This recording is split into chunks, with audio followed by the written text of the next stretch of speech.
Hey guys, welcome to episode 14 of It's Toll Time. Today we're going to talk about the right protein for you and how to get rid of that fishy taste.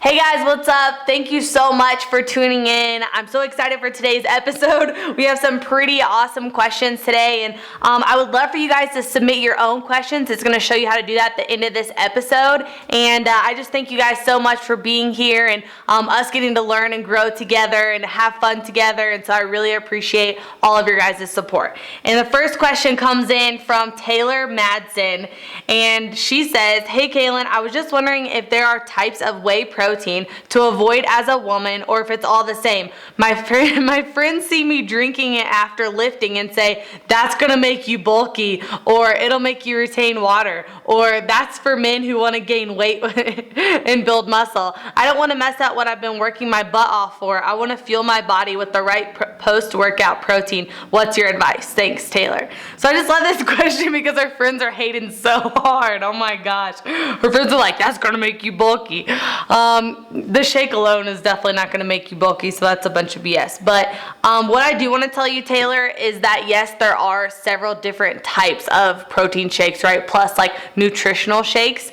The ones that I like to use are a leaner protein instead of like a post-workout, like heavy carb, heavy fat shake. I really like to just have like a clean, lean protein powder that's low in carbs, low in calories, and that's smooth. So my favorite one is actually called Shape is my favorite. It's sweet cream flavor, it tastes amazing, and it's easy, going down the hatch right after a workout. But I just wanna, make sure that you realize that there's no shake out there that's just gonna like bulk you up, right? Like it's all in the work that you're doing during your workout. And the whole point of having a post-workout shake is so you can repair those muscles in your body that you've just broken down, right? And so it helps with the recovery process. But no, you're not just gonna like get bulky from drinking a shake. But if you are in the lean down process, drinking a leaner shake after your workout is really gonna help fuel those results. So I hope that helps. Next question comes in from Nicolette Bailey. She says, "If I want coffee, do I replace with a snack or just have it? I haven't had coffee in 2 days. I saw what you have as coffee drink, and that's usually my drink of choice with soy. Should I replace that as well?" Okay, Nicolette, here's my scope on coffee. I think coffee is fine to have, as long as you're not drinking like 80 cups a day, right? So keep it kind of regulated. You don't want to burn your body out on having too much caffeine all the time. But my rule with coffee is you have to leave out like all the good stuff, right? You have to leave out like the milks and the creamers and the sugars. Like you should just be having black coffee. And if you're gonna put anything in it, just put unsweetened almond milk, for that like creamer substance, and then like a packet of Truvia, and that's like the max. Don't be like getting crazy with like all this sugary substance because most of these Starbucks drinks that you guys are ordering, there's literally like 90 grams of sugar in them, right? And like you don't even know what's happening because you're like, oh, I just want like the mocha schmocha latte, but they're pumping in like 30 grams of sugar, in each pump that they're giving you at Starbucks. So you just have to be like extremely careful and just go with like the bare naked coffee, and that's completely okay to have like anytime.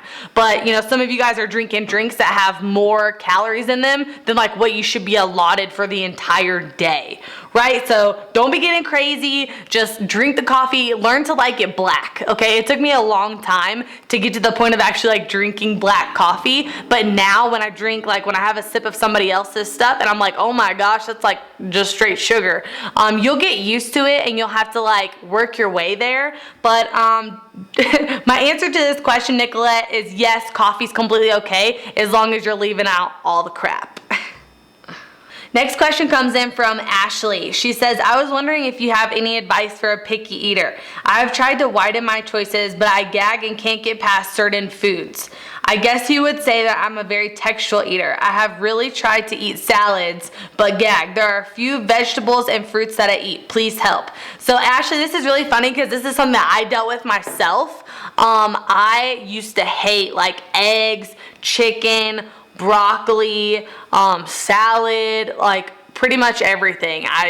That wasn't a cheeseburger, I hate it. And one of the biggest things for me was getting past the texture of eggs, right? Like scrambled eggs. And I just like, my whole life I've hated it. And I kept hearing like from, you know, my coach who was helping me with my diet at the time, he was like, you have to learn to like it. And I was just like, oh my gosh, I can't get past it. And I found other things, adding other things to it, like peppers, adding in like salsa, and like making the texture different. So adding that into the egg whites for me, then I like learned to like it, and like now I can eat it. So for me, it was like putting salsa on top of broccoli, or putting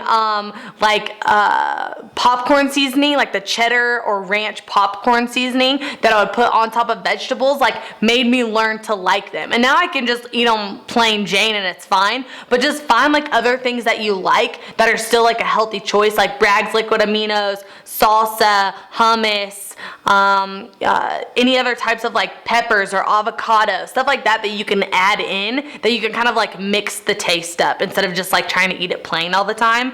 Because I was like that, but you kind of just have to force yourself, right? You have to like keep trying, keep forcing yourself, because now like, you know, I love all vegetables, I love egg whites, I love all this stuff, and I think back sometimes and I'm like, how did I even get to this point? Because I used to just look at it like someone else would be eating it, and I would be like, oh, like I can't even look at it or smell it, right? So my advice to you is just find a way around it. Find other stuff that you like, add it on, kind of like hide it in what you're eating, and eventually like you won't even notice it's there. All right, our next question comes in from Wong on Facebook. She says, I love flavor, hate slimy, fishy taste. Me too.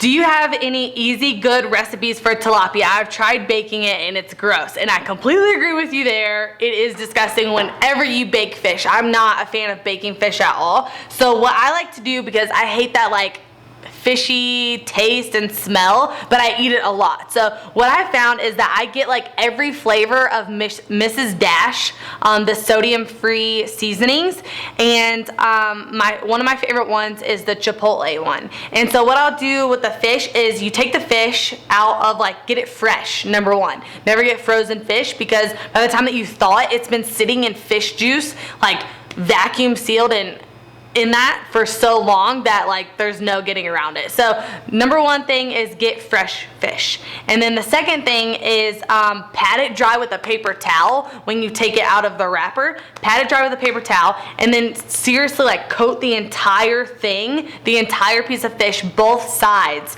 with seasoning, like with the Mrs. Dash, and then put it in the skillet, right? Let it cook, blah, blah, blah. Then at the very end, take a whole half of a lemon and squeeze the whole lemon over it while it's cooking in the skillet. And you know, I have people all the time that eat with us that are like, oh, I hate fish, I don't want it. And then they'll try it and they'll be like, this don't even taste like fish. And I'm like, yes, I know. So the secret is just to season that baby up and then give it a lot of lemon juice at the end, and I promise it won't taste fishy anymore.